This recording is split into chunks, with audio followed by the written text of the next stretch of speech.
Admiral Kang Dae-ho stood in the observation deck of Earth's largest space station, watching alien ships move through the busy traffic lanes around Luna. The massive vessels belonged to dozens of different species, all members of the Galactic Council.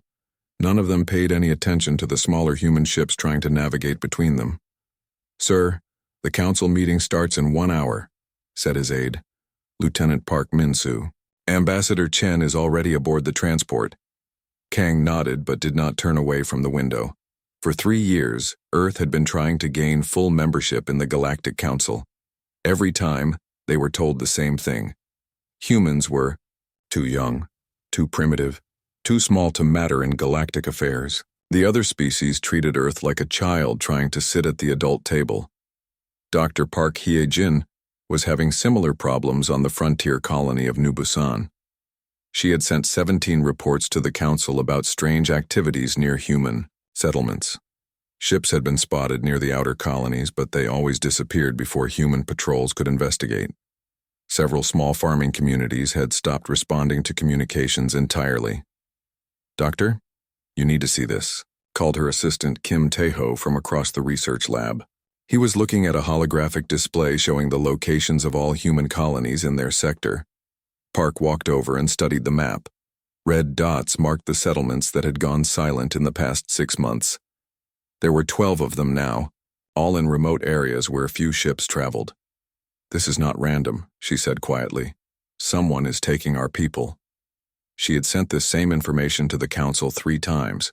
Each time, the alien authorities told her that human colonies were too far from major trade routes to matter. If humans wanted protection, they should move closer to council space and pay the required fees. Captain Lee Tae-sung was learning the same lesson in deep space. His patrol ship, the Seoul, was one of only 6 vessels Earth could afford to send to the frontier. His crew of 35 was responsible for protecting human settlements across 4 star systems. "Captain, we have a distress signal," reported Communications Officer Yoon Hana. "It's coming from the mining station at Kepler 442. "Set course immediately," Lee ordered. "Maximum speed." The Seoul reached the mining station 3 hours later. What they found made Lee's blood run cold.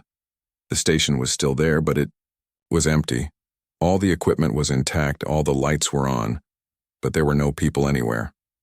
"Sir, look at this," called Security Chief Lim Jong-soo from the main computer terminal.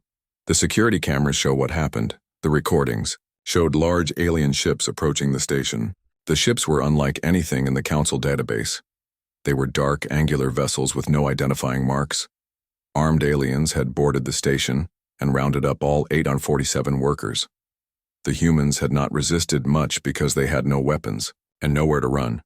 "Send this to Earth Command immediately," Lee ordered, "and transmit a copy to the Galactic Council emergency frequency." The response from the council came 6 hours later. The message was short and dismissive. "Human settlements outside protected space are not council jurisdiction. Recommend relocating to safer areas." Lee stared at the message in disbelief. Nearly 900 humans had been taken, and the Galactic authorities did not care at all. Meanwhile, in the cargo holds of the alien ships, Kim So-young held her 5-year-old daughter close and tried not to cry. Around them, hundreds of other humans sat in cramped conditions waiting to learn their fate. The aliens had killed anyone who tried to fight back, including So-young's husband Yoon Min-ho. The aliens were called Vorthak, though the humans did not know this yet. They were a militaristic species that had built their empire using slave labor from lesser races. They had been watching human colonies for months, studying their defenses and population centers. To the Vorthak, humans seemed perfect for slavery. They were physically capable but had no real military power. Their settlements were scattered and poorly defended. Best of all, the Galactic Council clearly did not care what happened to them. Overlord Vexthal stood in the command center of his flagship, watching reports come in from dozens of raiding parties. In the past month, his forces had captured over 15,000 humans from 12 different settlements. None of the raids had faced serious resistance. "The cattle are even weaker than we expected," he told his second-in-command. "They barely fight back at all. We can harvest entire colonies with just a few ships." "What about the Galactic Council?" asked the subordinate. Will they not intervene? Vexathal laughed, a harsh sound that echoed through the command center. The Council has made it clear that humans are not worth protecting. As long as we avoid their important trade routes, they will do nothing. Back on Earth, Admiral Kang was reading the reports from Captain Lee and Dr. Park. The pattern was clear now. Someone was systematically attacking human settlements and taking prisoners, but every request for help from the Galactic Council had been ignored or rejected. General Nam Ji-woo, Earth's highest-ranking military officer, called an emergency meeting of the Defense Council.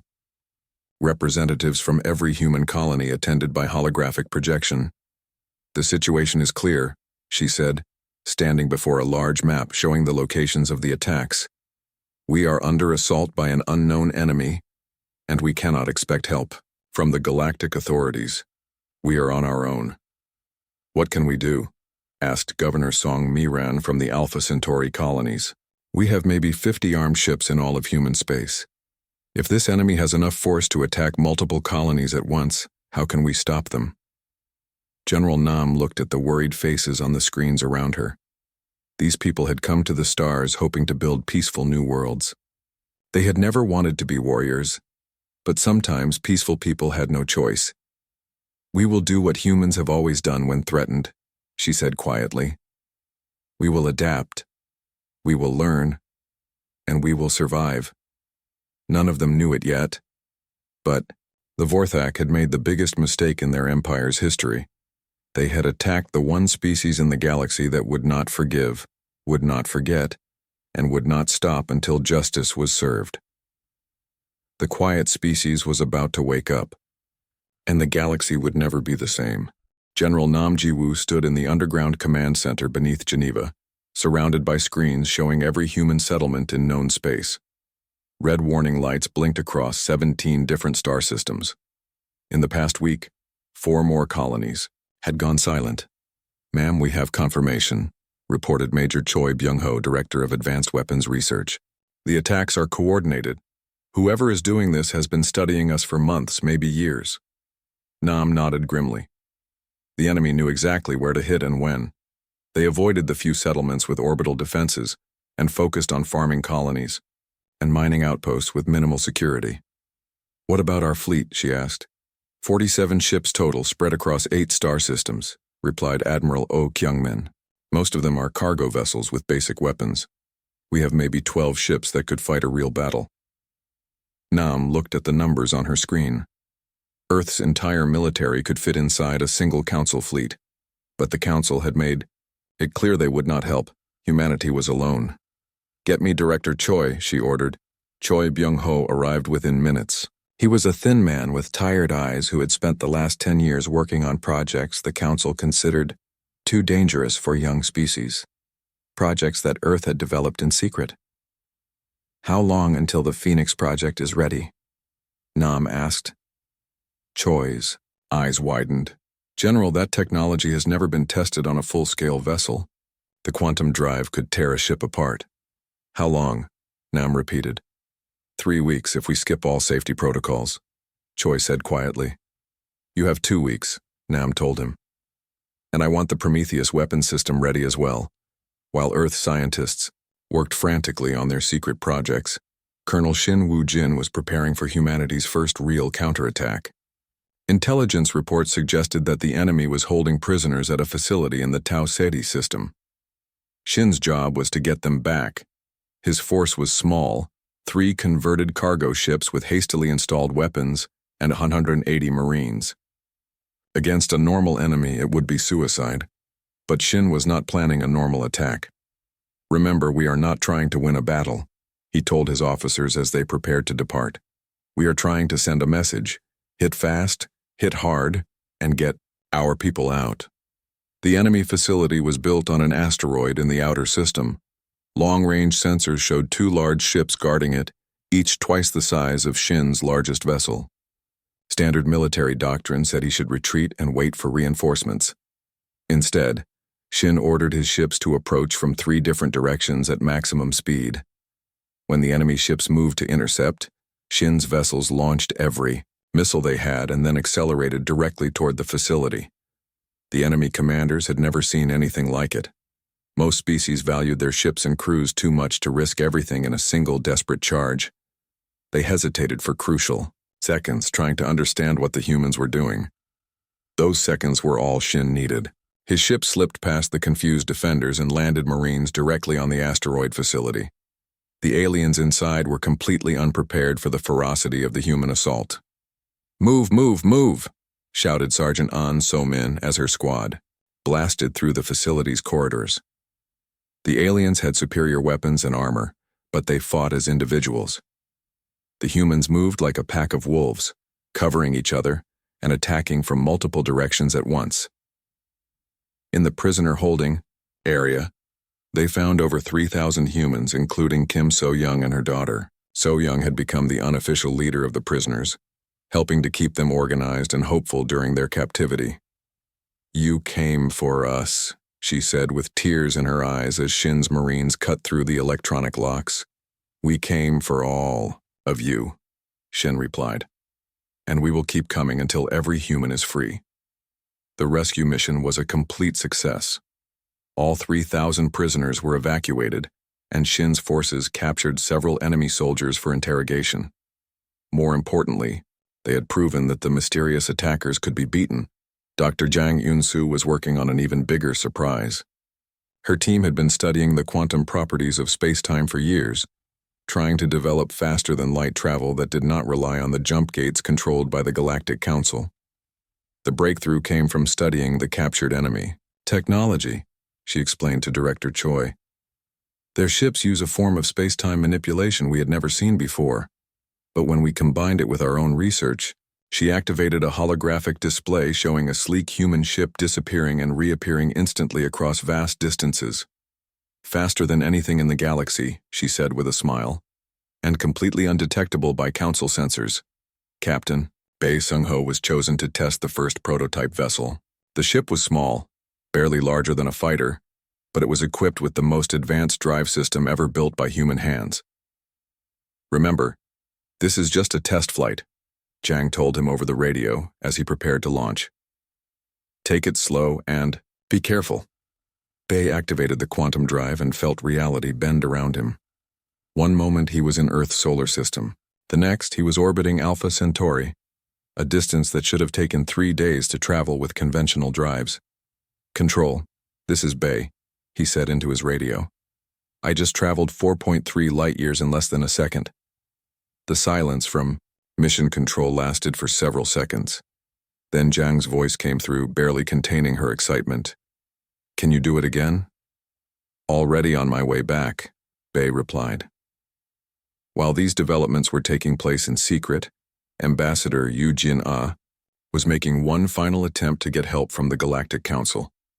She stood before the assembled representatives of 47 different species, each one more advanced and powerful than humanity.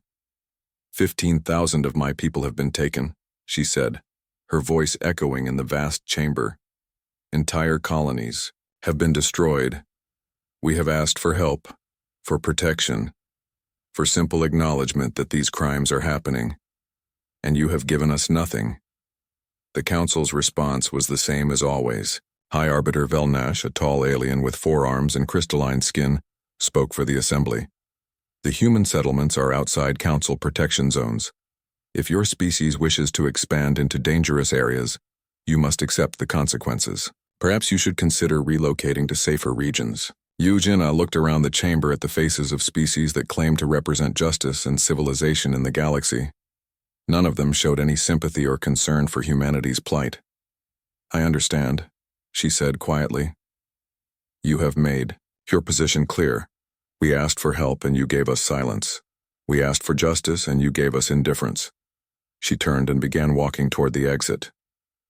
At the doorway she paused and looked back at the assembled representatives. "We will not ask again," she said. "The next time we speak it will not be as supplicants, it will be as equals, and you will listen." The council chamber erupted in surprised murmurs as the human ambassador left. Most of the representatives dismissed her words as empty threats. What could one small species do against the established order of the galaxy? They were about to find out.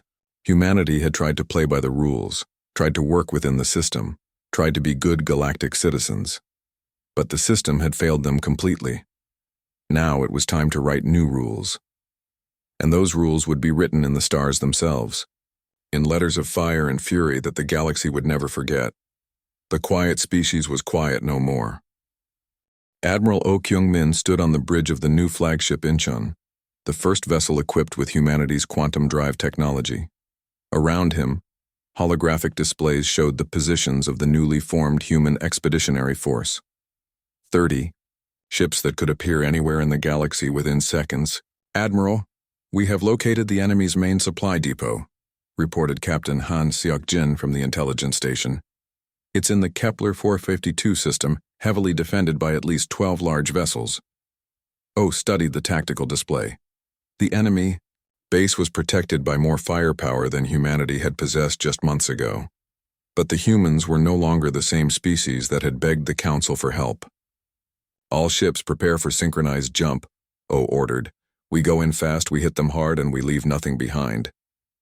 The attack began at exactly 0800 Galactic Standard Time. One moment, the Vorthak supply depot was secure behind its defensive perimeter. The next, 30 human ships appeared in perfect formation around the base, their weapons already firing. The Vorthak defenders had never experienced anything like it.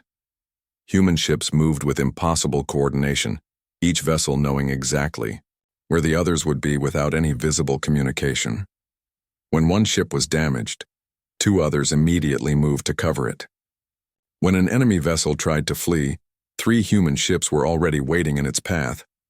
Commander Lim Da-yoon had spent months developing the new battle doctrine that made this coordination possible. She called it pack tactics, based on the way wolves hunted together on ancient Earth. "Individual strength means nothing," she had explained to the other human commanders. "What matters is how we move together, think together, fight together. We are not 30 separate ships. We are one organism with 30 heads." The battle lasted only 18 minutes. When it was over, the Vorthak supply depot was a field of debris, and the human fleet had vanished as quickly as it had appeared. But the most important victory was not the destruction of enemy ships. It was the rescue of 8,000 more human prisoners and the capture of intact Vorthak computer systems. For the first time, humanity learned the true scope of their enemy. The Vorthak Empire controlled over 200 star systems and had enslaved dozens of species over the past 1,000 years. They saw themselves as the natural rulers of the galaxy, taking whatever they wanted from races too weak to resist. "They have been watching us for 3 years, reported Dr. Park Hae-jin as she analyzed the captured data. "They studied our settlements, our defenses, our response times. They planned to take every human colony in organized sweeps, processing us like cattle." President Kim Jae-woon read the intelligence reports in his office beneath Seoul. The scale of the Vorthak Empire was staggering. They had ships, weapons, and resources that humanity could not match in conventional warfare.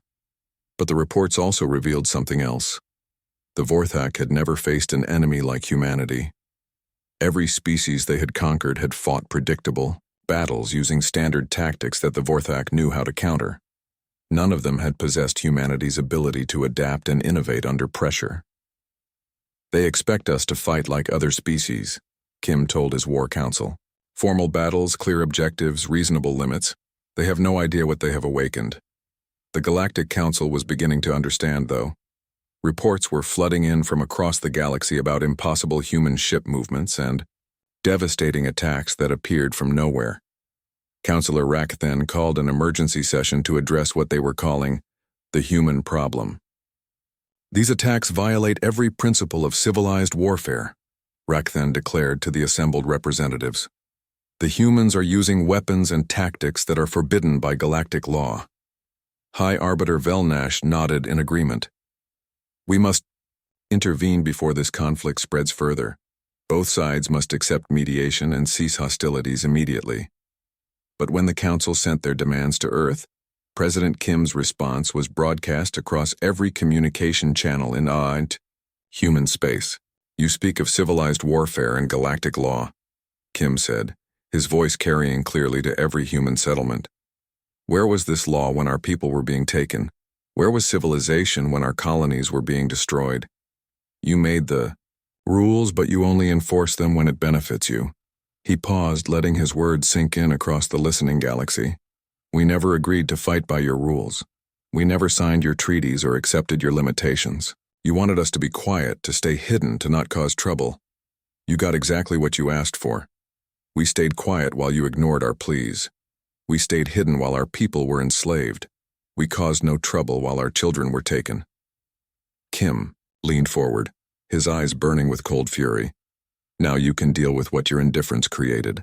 We are no longer asking for permission or begging for help. We are taking back what was stolen from us, and we will use whatever methods are necessary to do it. The broadcast ended with footage of human rescue operations. Thousands of prisoners being freed from Vorthak facilities, families reunited, children returned to their parents, but the council representatives saw something else in the images that made them deeply uncomfortable. The rescued humans were not celebrating their freedom with relief and gratitude. They were volunteering for military service with the grim determination of a species that had learned the true nature of the galaxy. Technical Sergeant Park Min-jae was one of these volunteers. He had been captured with his wife and infant son during the attack on New Sol Colony. The Vorthak had killed his family in front of him as punishment for trying to resist. Now he led a special operations team that specialized in infiltrating Vorthak facilities before the main assault. His job was to gather intelligence, disable defenses, and guide rescue teams to the prisoners. Remember, we are not just soldiers, he told his team as they prepared for their next mission. We are the voice of everyone who cannot speak. Every successful mission sends a message to the galaxy. This is what happens when you prey on humans. His team had perfected techniques that no military academy taught. They moved through enemy installations like ghosts, appearing where they were least expected and vanishing before alarms could sound. They knew the layout of Vorthak ships better than their own crews did, and they exploited weaknesses that the aliens did not even know they had. Captain Ryu Dong-hyun commanded the ship that extracted Park's team from their missions. The Soul's Hammer had been built specifically for deep penetration raids, equipped with stealth technology that made it invisible to most sensors. We have another target, he told Park, as they departed from their latest successful operation. Intelligence says there's a processing center in the Vega system with over 20,000 prisoners. Park checked his equipment and thought about the families who were waiting to be rescued. Each mission brought more humans home, but it also revealed the true scale of what they were fighting against. How many more? He asked quietly. However many it takes, Ryu replied. We keep going until every human is free and every Vorthak facility is ash. The Vorthak Empire was beginning to understand that they had made a terrible mistake. Their raids on human settlements had awakened something that they were not prepared to face. A species that fought not just for territory or resources, but for the fundamental right to exist in peace. Overlord Vexthal studied the reports from his military commanders with growing concern. In 6 months, the humans had destroyed 57 facilities, rescued over 30,000 prisoners, and captured or destroyed more than 200 Vorthak ships. How is this possible? He demanded of his generals. They are a primitive species, with inferior technology. Our ships are larger, our weapons are more powerful, our warriors are better trained. They do not fight like other species, replied General Korthval. They attack from multiple directions simultaneously. They coordinate their movements without detectable communications. They seem to know our weaknesses better than we do. Vexthal slammed his fist on the command table. Then we will escalate. Destroy their homeworld. Show the galaxy what happens to species that defy the Vorthak Empire. But as he gave the order, Vexthal did not know that human intelligence had been monitoring his communications for weeks. Dr. Hong Jun-sik's team had cracked Vorthak encryption codes and was listening to everything the enemy said. The message reached Earth within minutes. The Vorthak Empire was preparing to attack humanity's home system with everything they had. President Kim read the intelligence report and smiled grimly. The enemy was about to learn the most important lesson in human military history. Cornering a dangerous animal only makes it more dangerous. It was time to show the galaxy what humans could really do when they stopped holding back. High Arbiter Velnash stood before the emergency assembly of the Galactic Council, his crystalline features reflecting the urgent lighting of the chamber. Around him, representatives of 47 species watched holographic displays showing the latest reports from Vorthak space. The situation has escalated beyond acceptable parameters, Velnash announced. The Vorthak Empire is mobilizing its entire fleet for an attack on the human home system. We must intervene immediately to prevent this conflict from spreading throughout the galaxy. Counselor Rakthan activated his communication array and sent a priority message to Earth.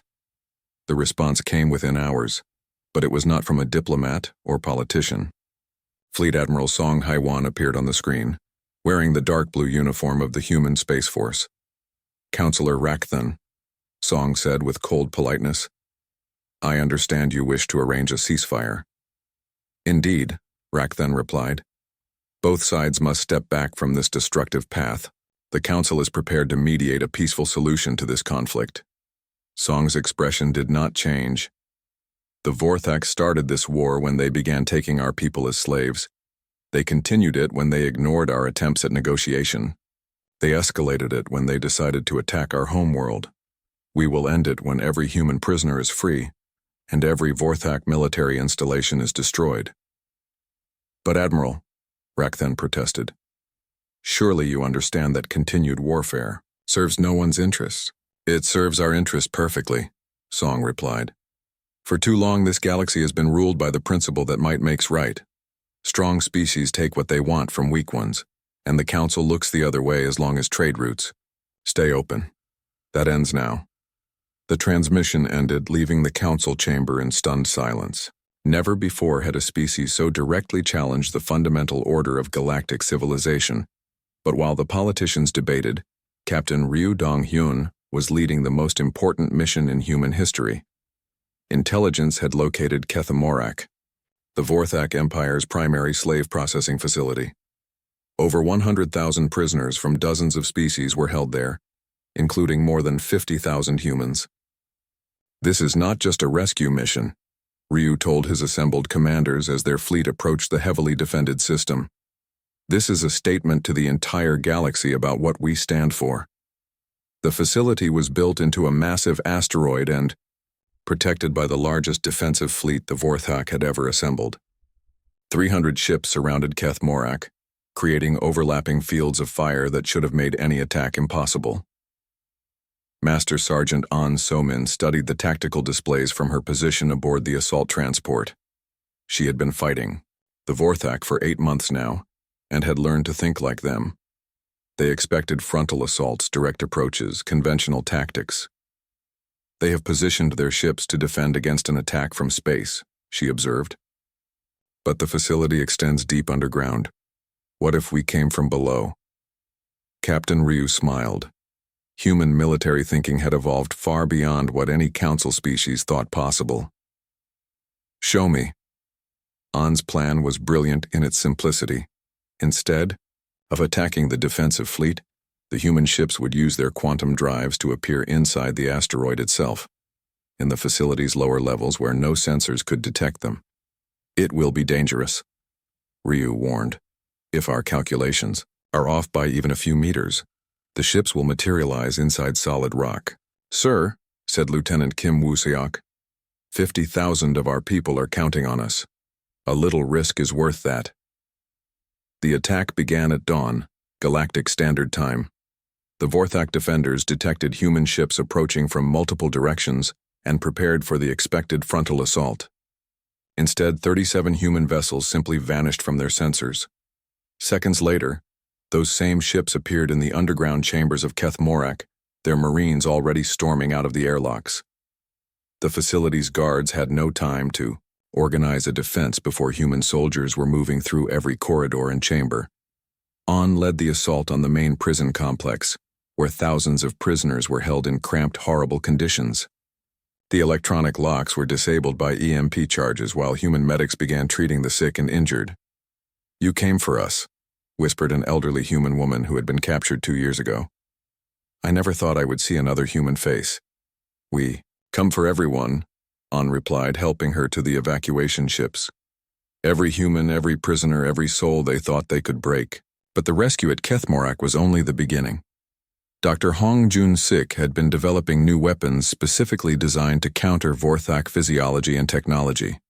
His laboratory ships moved with the fleet, constantly adapting human systems to exploit enemy weaknesses. Their armor is designed to stop energy weapons, he explained to General Lee Soo-jin, but it has a fatal flaw when exposed to specific electromagnetic frequencies.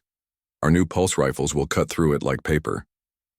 Engineer Ko Min-jung had taken the concept even further, redesigning captured Vorthak technology to work better than the original versions. Human ships now incorporated alien shielding systems, weapon arrays, and sensor networks, all improved by human innovation. They built their technology for their own use, she told Admiral Oh Kyung-min. But we build ours to be the best possible. When we take their designs and improve them, we create weapons they cannot defend against. The results were devastating for the Vorthak Empire. System after system fell to coordinated human assaults that appeared without warning and disappeared before reinforcements could arrive. But the humans were not just destroying military targets. General Lee Soo-jin had launched Operation Homecoming, the most ambitious rescue mission in galactic history. Every known Vorthak prison facility would be hit simultaneously, freeing every prisoner and destroying the Empire's slave network completely. We have located 847 facilities across 156 star systems, she briefed President Kim Jae-woon. The operation will require perfect coordination and split-second timing. If even one facility alerts the others, we could lose thousands of prisoners. Kim studied the massive logistical plan that Lee had developed. It called for over 300 human ships to attack targets spread across half the galaxy, all within the same hour. How many of our people are we talking about? He asked. Conservative. Estimate 200,000 humans, Lee replied. But there are also prisoners from 43 other species. The Vorthak have been doing this for centuries. Kim nodded slowly. Do it. Free them all. Operation Homecoming began at exactly 1200 hours, Galactic Standard Time. Across Vorthak space, human ships appeared at prison facilities, slave markets, processing centers, and holding stations. The attacks were perfectly coordinated, each team knowing exactly what the others were doing despite being separated by thousands of light years. Admiral Park Jong-woo commanded the operation from the flagship Busan, watching as reports flooded in from every assault team. The scale of the mission was beyond anything attempted in recorded galactic history. Facility 23-7 secured, 3,400 prisoners freed, reported Captain Bae Seung-ho. Facility 156-3 destroyed, 8,800 prisoners evacuated, called Commander Cho Jin-young. Processing. Center Vorth Prime eliminated, 15,600 prisoners rescued, announced Major Yang Sung-hwan. The reports continued for hours as human forces systematically dismantled the Vorthak Empire's slave network. By the end of the day, over 300,000 prisoners had been freed, and the Empire had lost nearly half of its military infrastructure. But the most important message was sent to the galaxy itself. Species that had lived in fear of Vorthak raids for generations watched in amazement as the human fleet delivered freed prisoners to their homeworlds. The humans did not have to rescue our people, said Ambassador Kriltak of the Zenthi Republic. Our species cannot offer them anything in return, but they came for us anyway. President Seo Da-hyun addressed the galaxy from Earth, her words broadcast on every communication channel. Today we have proven that slavery has no place in a civilized galaxy, she said. We have shown that evil cannot hide behind superior firepower when good people are willing to stand together, and we have demonstrated that the strong have a responsibility to protect the weak, not exploit them. She paused, looking directly into the camera. The Galactic Council failed in this responsibility. They allowed the Vorthak Empire to flourish because it was convenient, profitable, and politically safe. They ignored the suffering of millions because acknowledging it would have required action. Her voice grew harder, carrying the weight of humanity's anger and determination. We reject that philosophy completely. From this day forward, any species that engages in slavery, genocide, or similar crimes against sapient beings will face the full might of human retaliation. We will not ask permission from the Council. We will not wait for diplomatic solutions. We will act swiftly, decisively, and without mercy. The broadcast ended with footage from Operation Homecoming. Prisoners being freed, families reunited, and entire worlds celebrating their liberation from Vorthak oppression. The galaxy had learned a new truth. Humanity was no longer the quiet species seeking acceptance and approval. They had become something far more dangerous and far more necessary. The guardians of justice in a universe that had forgotten what justice meant. And they were just getting started. Supreme Admiral Kang Minwoo stood on the bridge of the UHS Revenge, watching the final battle for the Vorthak homeworld unfold on the tactical displays around him. After 18 months of warfare, the human fleet had reached the heart of the enemy empire. What they found there would determine the future of galactic civilization. The Vorthak homeworld of Korthmaral was protected by every ship, weapon, and defense system the Empire could gather. Over 2,000 vessels surrounded the planet, supported by orbital fortresses, energy shields, and automated defense platforms. It was the most heavily defended world in known space. But humanity was no longer the species that had begged the Council for help 2 years ago. The fleet approaching Korthmaral consisted of 500 ships equipped with technology that made Council vessels look primitive by comparison. "Admiral, we are receiving a transmission from the planet," reported Communications Officer Lim Ha-young. The screen activated to show Overlord Vexthal himself, the architect of the Vorthak slave empire. He looked older than his files suggested, worn down by months of losing battles against an enemy he still did not understand. "Human Commander," Vexthal said, his voice carrying a mixture of anger and desperation. "I offer you terms of surrender. Withdraw your forces, and we will release all remaining human prisoners. Continue this attack, and we will execute every slave in our possession." Kang studied the alien leader who had ordered the capture and enslavement of hundreds of thousands of innocent people. His response was calm and final. "Overlord Vexthal, you seem to misunderstand the situation. We are not here to negotiate. We are not here to accept surrender. We are here to end your empire permanently." Vexthal's features twisted with rage. "You cannot destroy us. We have ruled this galaxy for 1,000 years. We have the largest fleet, the strongest weapons, the most advanced technology." "Had," Kang corrected quietly. "You had all those things. Now you have nothing but the choice of how your empire ends. Quickly, if you surrender unconditionally, or slowly, if you continue to resist." The transmission ended as Vexthal cut the connection. Seconds later, the Vorthak fleet began its attack, launching thousands of missiles and energy beams at the approaching human ships. The human response was unlike anything the galaxy had ever witnessed. Instead of engaging in a traditional space battle, the human fleet simply vanished. Every ship disappeared from sensors simultaneously, leaving the Vorthak weapons to strike empty space. "Where did they go?" demanded Vexthal from his command center. The answer came from Colonel Im Hyun-ju, who materialized with her Marines in the middle of the Vorthak command complex. Human ships had not just disappeared from space, they had quantum jumped directly into the planet's atmosphere and landed ground forces in the heart of every major city. "Overlord Vexthal," Im said as her soldiers secured the command center, "you are under arrest for crimes against sapient life." The battle for Korthmaral lasted only 6 hours. Human ground forces moved through Vorthak cities with the precision of a surgical strike, capturing key installations while avoiding civilian casualties. Orbital defenses were disabled by commandos who appeared inside the control centers without warning. But the most devastating weapon was not human technology. It was the liberated slaves themselves. Dr. Yang Xunhuan had spent months studying the Vorthak slave system and had made a crucial discovery. Every enslaved species had developed their own resistance networks.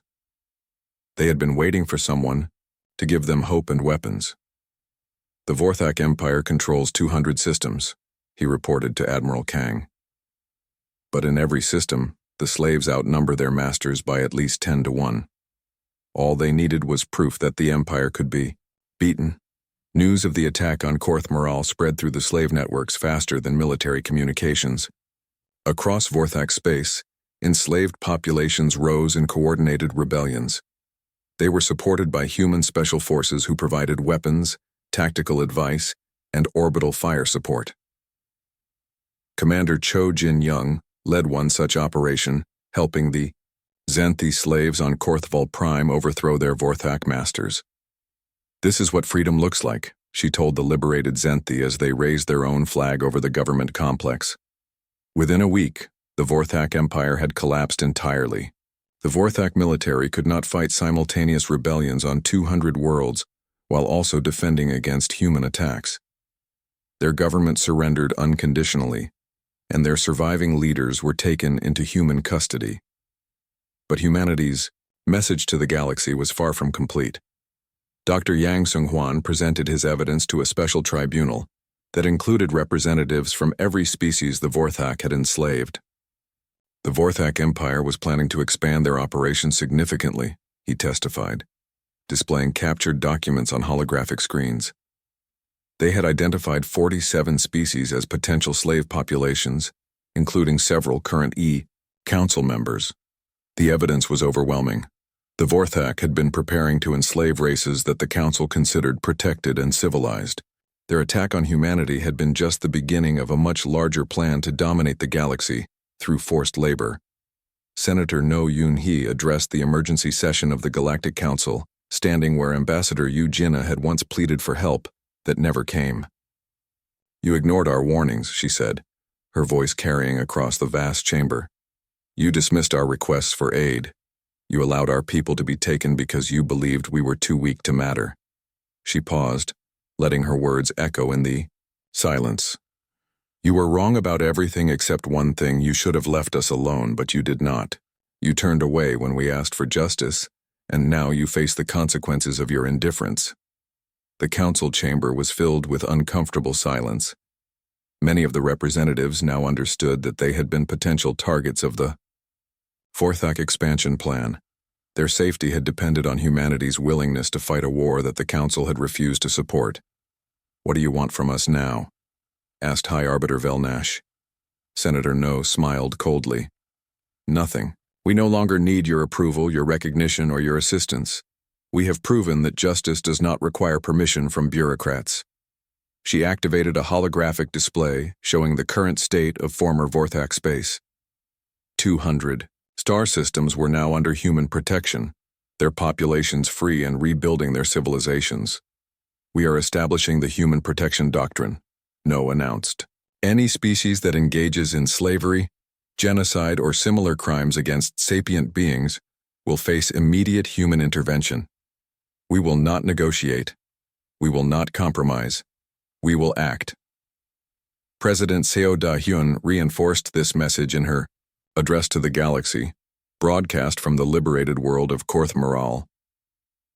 "The age of predator species is over," she declared. "For too long the strong have preyed upon the weak while the powerful turned away. The Galactic Council had the opportunity to stand for justice and chose political convenience instead. Behind her, former Vorthak slaves from dozens of species worked together to build new cities, new governments, and new lives free from oppression. Humanity will not seek to rule the galaxy," Seo continued. "We have no interest in conquest or domination. But we will serve as the guardians of those who cannot protect themselves. We will be the force that stands between evil and innocence." She looked directly into the camera, her words carrying the weight of humanity's newfound power. "To the species of this galaxy, we offer friendship, trade, and mutual respect. To those who would prey upon the innocent, we offer this warning. We are watching, we are ready, and we will come for you." The broadcast ended with images of the human fleet patrolling the borders of liberated space, ensuring that no new predators could rise to replace the fallen Vorthak Empire. Captain Kim Woo-seok commanded one of these patrol vessels, the HMS Guardian, as it maintained watch over the Xanthi homeworld.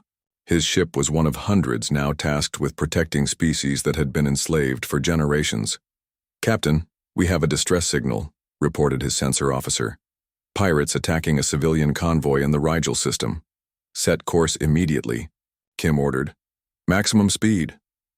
The Guardian arrived at Rigel within minutes, its quantum drive allowing it to cross vast distances instantly. The pirates, expecting easy prey, found themselves facing a warship equipped with technology beyond their comprehension. "This is Captain Kim of the Human Protection Force," he broadcast on all frequencies. "Release the civilian vessels and surrender immediately." The pirates tried to flee. They did not succeed. Later, as Kim's crew helped repair the damaged civilian ships, the convoy's captain asked a question that was being heard throughout the galaxy. "Why do you help us? Our species has nothing to offer humanity in return." Kim looked out at the stars, thinking about the long journey that had brought his species to this moment. 2 years ago, humanity had been dismissed as too weak and primitive to matter. Now they were the guardians of galactic peace. "Because someone should," he said simply. "Someone should stand for those who cannot stand for themselves. Someone should fight for justice even when it is not profitable or convenient." He turned back to the rescued civilians, representatives of a species that would now sleep peacefully, knowing that predators could not hunt them with impunity.